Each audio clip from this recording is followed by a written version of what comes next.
आजच्या तासाला आपल्याला बघायचं आहे पैशाच्या पुरवठ्याचे घटक किंवा त्याला आपण म्हणतो कॉन्स्टिट्यूट्स ऑफ मनी सप्लाय. आता हे जे घटक आहेत हे घटक प्रथमतः दोन भागात विभागले गेलेले आहेत. कारण आपण दोन प्रकारचा पैसा आणि दोन प्रकारचे दृष्टिकोन बघितले बघा. काय, एक संकुचित दृष्टिकोन होता आणि दुसरा व्यापक दृष्टिकोन होता. आणि म्हणून आपल्याला हे दोन घटक वेगवेगळ्या पद्धतीनं अभ्यासणं गरजेचं आहे. तर यामध्ये संकुचित पैशाच्या पुरवठ्याचे जे घटक आहेत, या संकुचित पैशाच्या पुरवठ्याच्या घटकामध्ये आपणाला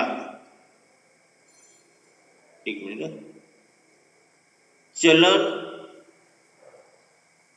हा एक घटक बघायचा आहे. या चलन घटकामध्ये पुन्हा नोटा आणि नाणी याचा समावेश होणार आहे. त्यानंतर दुसरा घटक आहे मागणी ठेवी. त्यानंतर तिसरा जो घटक आहे तो घटक आहे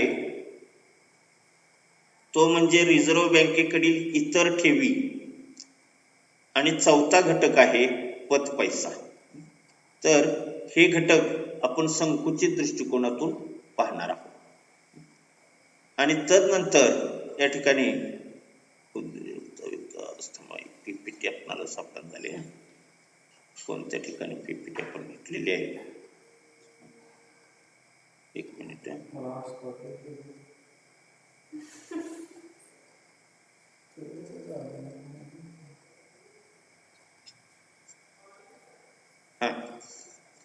चालेल.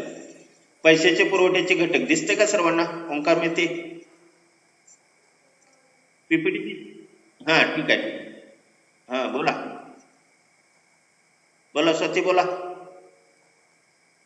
कोणाची काही शंका आहे, काय सांगायचंय का? हा, ठीक आहे, ठीक आहे, ओके, धन्यवाद धन्यवाद, थँक्यू. पैशाच्या पुरवठ्याचे घटक. आता इथं एक दोन ओळी मी सांगितलेले आहेत बघा. पैशाच्या पुरवठ्याविषयक विविध दृष्टिकोन तसेच या संदर्भातील भारतीय रिझर्व्ह बँकेचा दृष्टिकोन जाणून घेतल्यानंतर सदर दृष्टिकोनाच्या आधारे आपण अर्थव्यवस्थेतील पैशाच्या पुरवठ्याचे घटक पुढील प्रमाणे पाहणार आहोत. तर आपण दोन दृष्टिकोन पाहिले, दृष्टिकोनाचे दोन प्रकार पाहिले आणि त्यामधून आपण या ठिकाणी चार दृष्टिकोन पाहिले. एक म्हणजे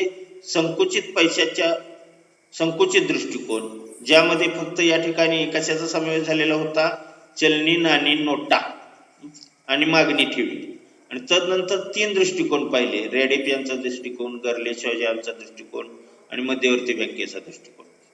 तर याला अनुसरून आता पैशाचे किती घटक आहेत हे घटक या ठिकाणी आपण स्पष्ट करणार आहोत. आताच मी सांगितलं बघा, पैशाचे पुरवठ्याचे घटक याचे प्रमुख दोन भागात या ठिकाणी विश्लेषण केलेलं आहे. त्यामध्ये संकुचित पैशाच्या पुरवठ्याचे घटक आणि व्यापक पैशाच्या पुरवठ्याचे घटक असे दोन भाग आहेत.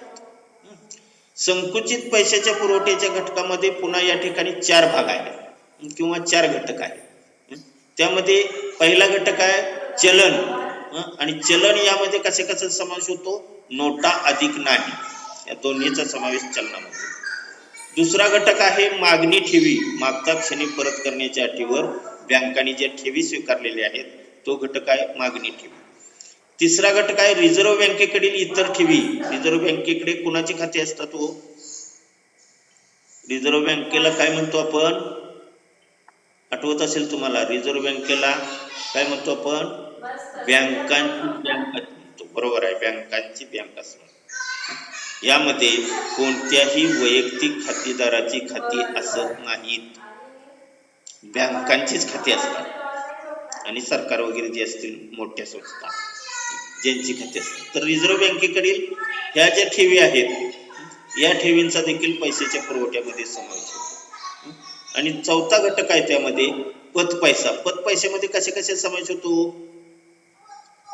पत पैसा आपण बघितलेला होता. पैशाचे प्रकार बघितले होते की नाही आपण? पैशाची उत्क्रांती कशी होत गेली याचा आढावा घेतला होता की नाही थोडक्यात?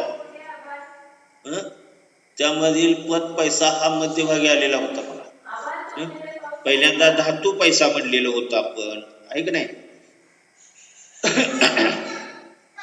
त्यानंतर या ठिकाणी कागदी पैसा, त्यानंतर या ठिकाणी पत पैसा म्हणजे आपण बघितलेलं होतं की ज्या माध्यमातून या ठिकाणी आपण व्यवहार पूर्ण करू शकतो. उदाहरणार्थ आता माझ्याकडे रोख पैसे नाहीत, परंतु माझ्या मोबाईलवरती या ठिकाणी बँकेत पैसे आहेत, माझ्याकडे ATM कार्ड आहे, मी व्यवहार पूर्ण करू शकेन का?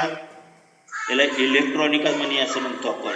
अभ्यास नव्हतं बघा, तुम्ही रिव्हिजन करत जावा, नाहीतर हे विसरून जाणार आहे सगळं बरं का, डोक्यात राहणार नाही. कारण या सर्व कन्सेप्ट आहेत, या सर्व कन्सेप्ट आपणाला नवीन आहेत आणि त्यामुळं सातत्यानं रिव्हिजन करणं आणि सातत्यानं त्याकडे या ठिकाणी विशेष लक्ष देणं आपणाला गरजेचं आहे. अन्यथा हे जे ज्ञान आहे हे तात्पुरतं ठरणार आहे. म्हणून तुम्हाला मी प्रत्येक वेळेला सांगतोय की सर्वांनी काय करा, नोट्स काढा. नोट्स काढणं हा अतिशय चांगला अभ्यास आहे. नोट्स आपण स्वतः नोट्स काढल्यामुळं आपणाला अनेक कन्सेप्टची माहिती मिळते, त्याची कन्सेप्टमध्ये ती आकलन होतं, समजून येते ती कन्सेप्ट आणि मग या ठिकाणी ध्येयात राहण्यास आपल्याला स्मरणात ठेवण्यासाठी अधिक सहज शक्य होतं. असो, तर पत पैशामध्ये कशाचा समावेश होतो? चेकचा समावेश होतो, डिमांड ड्राफ्टचा समावेश होतो, वचन चिठ्ठीचा समावेश होतो, बरोबर आहे ना, बिल ऑफ एक्सचेंजचा समावेश होतो. हे पैशाचे 4 घटक आहेत. संकुचित पैशाचे घटक, संकुचित पैशाच्या पुरवठ्याचे घटक. आणि दुसरा जो या ठिकाणी मेन मुद्दा आहे, व्यापक पैशाचे पुरवठ्याचे घटक. यामध्ये फक्त या एकच घटक आहे, तो म्हणजे मुदत ठेवी. मुदत ठेवी कुणाकडील? मुदत ठेवी सर्व बँकाकडील या ठिकाणी मुदत ठेवी. तर पत पैसा घटक वगळला रिझर्व्ह बँकेच्या नव्या पैशाच्या पुरवठ्याविषयक मापकामध्ये सर्वांचा या ठिकाणी विचार केलेल्याचा दिसून येतो. तर ही पैशाचे पुरवठ्याचे जे घटक आहेत हे आपल्याला आता एक एक एक एक पाहिजे. त्यामधील पहिला जो आहे ना, संकुचित पैशाच्या पुरवठ्याच्या घटकामधील पहिला घटक चलन, किंवा त्याला आपण म्हणणार आहे आपण नोटा किंवा नाणी. चलनामध्ये दोन या ठिकाणी घटकांचा समावेश होतो, करन्सी नोट्स अँड कॉइन्स. बघा, तर याचा पैशाच्या पुरवठ्यामध्ये काय समावेश होतो? तर जेवढं चलन जास्त लोकांच्याकडे असेल तेवढे ते अधिक प्रमाणात व्यवहार करतील. रोख पैशाच्या माध्यमातून या ठिकाणी सर्व व्यवहार पूर्ण होतात असं नाही, परंतु 90% व्यवहार, 90% येणार नाही खरं, 70 ते 80% व्यवहार हे रोखीच्या स्वरूपात होत असतात. आणि म्हणून लोकांच्याकडे जो पैसा असतो, म्हणजे चलनाच्या स्वरूपात असतील किंवा नोटाच्या स्वरूपात असतील, तर ह्या या ठिकाणी जो घटक आहे हा घटक मागणीवरती आणि पुरवठ्यावरती परिणाम करत असतो. नोटा आणि सरकारच्या टांगसळीत काढण्यात येणारी नाणी या स्त्रोतामधून हा पैसा देशातील लोकांच्याकडे येत असतो. देशातील मध्यवर्ती बँकेला कायद्याने चलन छापण्याचे अधिकार दिलेले असतात. इथं लिहिलंय, भारतात रिझर्व्ह बँक अधिकार देण्यात आले असून रिझर्व्ह बँक कायद्यानुसार प्राप्त झालेल्या अधिकाराच्या मर्यादेत चलनी नोटा आणि नाणी पुरवित असते. नाणी पाडण्याचे अधिकार केंद्र सरकारच्या वित्त खात्यात असले तरी त्याच्या वतीने रिझर्व्ह बँक नाणी चलनात आणण्याचे कार्य करत असते. तर इथं चलनी नाणी आणि चलनी नोटा ह्या कशा वितरित होतात याचा आढावा घेतलेला आहे. तर ज्या कागदी नोटा आहेत या नोटांचा सर्वाधिकार रिझर्व्ह बँक ऑफ इंडियाला आहे, प्रत्येक देशाच्या केंद्रशासित बँकेला आहे आणि त्यांनीच ठरवायचं असतं अर्थव्यवस्थेमध्ये किती चलन असावं. ते या ठिकाणी वेगवेगळ्या निकषामधून ठरवलेलं आहे. आणि त्याचबरोबर जी नाणी आहेत या नाण्यांचा अधिकार सरकारकडे असतो, मध्यवर्ती सरकारकडे असतो किंवा केंद्र सरकारकडे असतो. त्यांनी किती नाणी तयार करायचे हे या ठिकाणी त्यांना अधिकार असतात.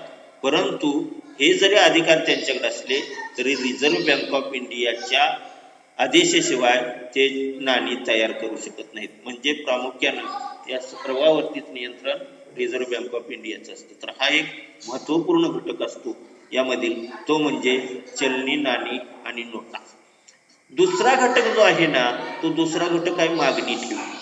व्यापारी बँका, सहकारी बँका आणि वित्तीय संस्था ज्या या ठिकाणी बचत अथवा मागणी ठेवी स्वीकारतात याला या ठिकाणी आपण डिमांड ड्राफ्ट मागणी ठेवी किंवा या ठिकाणी त्याला म्हणतो आपण डिमांड डिपॉझिट्स असं म्हणतात. तर या मागणी ठेवीचा मात्र पैशाच्या पुरवठ्यामध्ये समावेश झालेला असतो. म्हणजे दुसरा महत्वाचा घटक आहे पैशाचा पुरवठ्याचा, तो म्हणजे मागणी ठेवी. आता मागणी ठेवीलाच काय नाव दिलं मी? बचत ठेवी.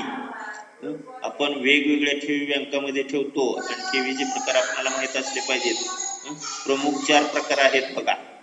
त्यानंतर बँक दुसरे आणि प्रकार तयार करते, तो भाग वेगळा आहे. प्रमुख 4 प्रकार कोणते आहेत? एक बचत ठेवी, दुसऱ्या चालू ठेवी, तिसऱ्या मुदत ठेवी आणि चौथ्या आवर्त ठेवी. हे प्रमुख 4 प्रकार आहेत. आणि याच्या व्यतिरिक्त नाही, काही बँका आपल्याला ग्राहकांना आकर्षित करण्यासाठी, म्हणजे लोकांनी अधिकाधिक या ठिकाणी ठेवी तुमच्याकडे ठेवाव्यात म्हणून पुनर्गुंतवणूक ठेव या ठिकाणी त्यांनी निर्माण केलेली असते. किंवा लखपती योजना, म्हणजे 10,000 भरायचं आणि 10 वर्ष या ठिकाणी त्याची मुदत असते आणि 10 वर्षानं किंवा असं इतका दर असणार नाही. उदाहरणार्थ 10,000ला 7 वर्षानंतर ₹1,00,000 द्यायचं जर मान्य केलेलं असेल बँकेनं, तर ती लखपती योजना बँकेनं तयार केलेली असते. सुकन्या योजना, शैक्षणिक कर्ज योजना, शैक्षणिक ठेवी, अशा वेगवेगळ्या ठेवी असतात. परंतु या सर्वांचा समावेश आपल्याला या ठिकाणी या मागणी ठेवीमध्येच करत असतो आपण. तर ह्या ज्या ठेवी आहेत यामधील मागणी ठेवी अतिशय महत्त्वपूर्ण कार्य करत असतात. कारण त्याच्यावरती या ठिकाणी लोकांची मागणी किंवा खरेदी शक्ती अवलंबून असते. तर बघा, बिले भागवण्यासाठी किंवा देणी देण्यासाठी किंवा कर्ज भागवण्यासाठी ह्या ठेवींचा उपयोग केला जातो. ह्या ठेवी केव्हाही काढता येतात आणि केव्हाही भरता येतात बँकेमध्ये. त्याच्या रकमेच्या प्रमाणात सारखा बदल होत असतो. अशा ठेवीचे प्रमाण देशाच्या अर्थव्यवस्थेत किती आहे हे सामान्यपणे देशातील लोकांना बँकेच्या असणाऱ्या सवयी, बँकिंग सेवेची उपलब्धता, बँकिंग सेवेचा प्रकार, सरकारचे करविषयक धोरण आणि जनतेस बचतीसाठी दिलेले प्रोत्साहन इत्यादी घटकावर मागणी ठेवी अवलंबून असतात. बघा, ह्या ज्या ठेवी आहेत ह्या ठेवी ह्या पैशाच्या पुरवठ्यामध्ये अतिशय महत्त्वपूर्ण भूमिका पार पाडत असतात. कारण यांच्यावरती लोकांची खरेदी शक्ती ठरत असते आणि लोकांच्या खरेदी शक्तीवरती मागणी ठरत असते. मागणीवरती नंतर पुरवठा ठरत असतो आणि मागणी पुरवठ्यावरती नंतर किंमत ठरत असते वेगवेगळ्या बाबतीत. तर ह्या ज्या ठेवी आहेत ना, ह्या ठेवी कशावर अवलंबून असतात? एक म्हणजे तुमच्या देशामध्ये किती बँका आहेत, बँका कोणकोणत्या प्रकारच्या ठेवी स्वीकारतात, बँकिंग सेवेची उपलब्धता किती आहे. बघा, गेल्या 4 वर्षामध्ये केंद्र सरकारने एक या ठिकाणी नवीन योजना काढलेली होती बघा, जनधन बँक योजना. तर यामध्ये या ठिकाणी अनेक लोकांनी बँकेत खाती उघडली. त्याचा परिणाम काय झाला? सरकारकडं कोट्यवधी रुपयाची रक्कम जमा झाली आणि त्याचा विकासासाठी वापर करता आला आणि लोकांना देखील बँकेच्या सवयी लागल्या. लोकांनी स्वतःजवळ पैसा ठेवू नये असं शासनाला सातत्यानं वाटत असतं आणि ते योग्य आहे. कारण तुमच्याकडील पैसा जर तुम्ही बँकेत ठेवला ना, तर तो कुणाला तरी, म्हणजे या ठिकाणी वेगवेगळ्या कर्जदारांना, वेगवेगळ्या उद्योजकांना, वेगवेगळ्या संस्थांना, वेगवेगळ्या या ठिकाणी एजंटना तो कर्ज म्हणून उपलब्ध होतो आणि त्यामधून या ठिकाणी विकास होत असतो. म्हणून शासन काय करत असतं? लोकांनी अधिकाधिक पैसे बँकेत ठेवावेत. स्वतःजवळ या ठिकाणी रोख पैसा त्यांनी ठेवू नये अशा पद्धतीचे प्रयत्न सरकारचे असतात आणि यावरती या ठिकाणी पैशाचा जो पुरवठा आहे तो पैशाचा पुरवठा अवलंबून असतो. म्हणजे बँकांची उपलब्धता अधिक असेल ना, तर या ठिकाणी मागणी ठेवींचं प्रमाण या ठिकाणी भरपूर असेल. त्यानंतर सरकारचं करविषयक धोरण काय आहे? इन्कम टॅक्स करामध्ये पुन्हा या ठिकाणी 2 प्रकारचे कर असतात. उदाहरणार्थ या ठिकाणी डायरेक्ट टॅक्स आणि इनडायरेक्ट टॅक्स, प्रत्यक्ष कर आणि अप्रत्यक्ष कर. उदाहरणार्थ तुम्ही या ठिकाणी काही मालावरला जो कर आहे तो अप्रत्यक्ष देत असता, तर या ठिकाणी काही वेळेला आपल्याला प्रत्यक्ष कर भरावा लागत असतो. बघा, पेट्रोल किंवा डिझेल जर या ठिकाणी तुम्ही घेतलं तर त्या डिझेलची किंमत या ठिकाणी 79 रुपये नाही, त्यामध्ये वेगवेगळे प्रकारचे कर आहे. म्हणजे तो अप्रत्यक्षपणे सरकारनं कर आकारलेला आहे. परंतु एखाद्याने इन्कम टॅक्स भरला ना, तर इन्कम टॅक्स त्याला स्वतःला या ठिकाणी भरावा लागेल, म्हणजे तो प्रत्यक्ष कर. तर सरकारचं कर विषयक धोरण काय आहे यावरती या ठिकाणी ह्या मागणी ठेवी अवलंबून असतात. कारण का सरकारला कर भरायला जर या ठिकाणी मोठ्या प्रमाणात पैसा लोकांचा जात असेल तर लोकांच्याकडे शिल्लक कमी राहणार आणि शिल्लक कमी राहणार म्हणजे बचत कमी होणार आणि बचत कमी होणार म्हणजे या ठिकाणी बँकेतील ठेवी कमी होणार. तर हा एक अतिशय महत्त्वपूर्ण घटक आहे पैशाच्या पुरवठ्यातील की ज्याचा परिणाम या ठिकाणी वेगवेगळ्या अर्थव्यवस्थेतील वेगवेगळ्या क्षेत्रावरती परिणाम होत असतो. त्यानंतर तिसरा जो घटक आहे तो म्हणजे रिझर्व्ह बँकेकडील ठेवी किंवा इतर ठेवी असं म्हणलेलं. बँकिंग व वित्तीय संस्थांनी रिझर्व्ह बँकेकडे ठेवलेले ठेवी या इतर ठेवी घटकात येतात. यामध्ये व्यापारी बँका व वित्तीय संस्थांच्या मागणी ठेवी याचा समावेश होतो. त्याचबरोबर विदेशी किंवा केंद्रीय बँका आणि विदेशी सरकारच्या मागणी ठेवी याचा देखील समावेश होतो. आंतरराष्ट्रीय वित्तीय संस्थांच्या मागणी ठेवी यांचा समावेश होतो. म्हणजे या 3 प्रकारच्या ठेवी या रिझर्व्ह बँकेकडील इतर ठेवीमध्ये या ठिकाणी समाविष्ट झालेले असतात आणि त्याचा देखील पैशाच्या पुरवठ्यावरती परिणाम होत असतो आणि म्हणून हा रिझर्व्ह बँकेकडील इतर ठेवी हा देखील एक या ठिकाणी महत्त्वपूर्ण घटक आहे. यामध्ये कशा कशा समावेश होतो व्यापारी बँका आणि वित्तीय संस्थांच्या मागणी ठेवी, त्याचबरोबर विदेशी केंद्रीय बँका आणि विदेशी सरकारच्या मागणी ठेवी म्हणजे आपल्याकडे काय असतील तर त्या हे देशाकडे असतात. त्यानंतर आंतरराष्ट्रीय वित्तीय संस्थांच्या मागणी ठेवी यांचा समावेश या रिझर्व्ह बँकेकडील ठेवीकडे होत असतो. कारण या सर्वांच्या ठेवी स्वीकारण्याचा अधिकार फक्त रिझर्व्ह बँक ऑफ इंडियाला आहे. तर सदर ठेवी या मागणी ठेवी स्वरूपात असल्याने त्या मागणी करताच देय असतात. म्हणजे ह्या ज्या ठेवी आहेत ना ह्या ठेवी रिझर्व्ह बँकेकडे जरी असल्या तरी त्या लोकांच्या ज्या ठेवी आहेत त्या त्यांनी आवश्यक त्यावेळी ज्यावेळी मागणी केलेली असते त्यावेळी मागणी पूर्तता करावी लागते किंवा आपण त्वरित या ठिकाणी ह्या बँकेला ठेवी परत करणं गरजेचं असतं. म्हणून त्याचा या ठिकाणी पैशाच्या पुरवठ्यामध्ये समावेश झालेला दिसून येतो. म्हणजेच सदर ठेवींचा लगेच वापराच्या दृष्टिकोनातून वापर करता येतो आणि त्यांना या ठिकाणी तरलता प्राप्त झाल्याचं दिसून येतं. तरलता म्हणजे काय हो तरलता हा एक या ठिकाणी शब्द मी अनेक वेळेला तुम्हाला उच्चारलेला दिसून येतो की तरलता म्हणजे रोख पैशात रूपांतर होण्याची क्षमता. तुमच्याकडं एफडी आहे किंवा मुदत ठेव पावती आहे आणि तुम्हाला गरज लागली पैशाची तर तुम्ही काय करता बँकेत ती वटवू शकता. बँकेत या ठिकाणी त्याच्यावरती कर्ज काढू शकता किंवा बँकेत या ठिकाणी ती पावती रद्द करून देखील रोख पैसे उपलब्ध करून ठेवू. तर या व्यापारी बँकांच्या ज्या मागणी ठेवी आहेत त्या त्वरित मागणी आल्यानंतर परत कराव्या लागतात. म्हणजेच त्याचं पैशात रूपांतर त्वरित होत असतं आणि म्हणून या रिझर्व्ह बँकेकडील इतर ठेवीचा देखील समावेश या पैशाच्या पुरवठ्याच्या घटकामध्ये करून घ्यावा लागतो. ठीक आहे. पुढील जे घटक आहेत ना ते उद्याच्या तासाला पाहू. धन्यवाद.